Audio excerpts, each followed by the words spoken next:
Hello viewers, আজকের ভিডিওটি হতে যাচ্ছে খুবই গুরুত্বপূর্ণ। অনেকেই জানে না কিভাবে আমরা ইংরেজিতে সময়ের উচ্চারণ করব। তো চলুন আজকের ভিডিওটি শুরু করা যাক।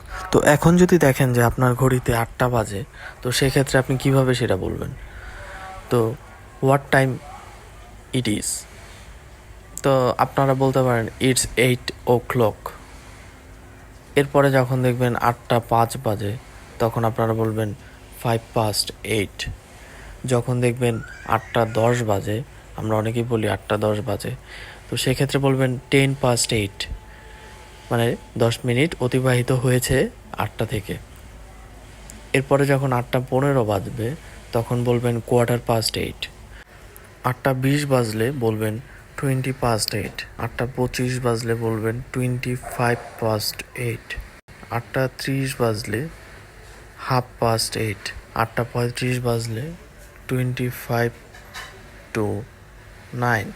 এর মানে হচ্ছে 25 মিনিট বাকি আছে 9টা থেকে। এরপরে 8টা 40 বাজলে বলবেন 9:20। এরপরে 8টা 45 বাজলে বলবেন 9:15। এরপরে 8টা 50 বাজলে বলবেন 9:10। এরপরে 8টা 55 বাজলে বলবেন 9:05। এরপরে 9টা বাজলে 9 o'clock। আশা করি ভিডিওটি আপনাদের অনেক উপকারে আসবে। যদি উপকারে আসে তাহলে অবশ্যই সাবস্ক্রাইব করে পাশে থাকবেন। ধন্যবাদ।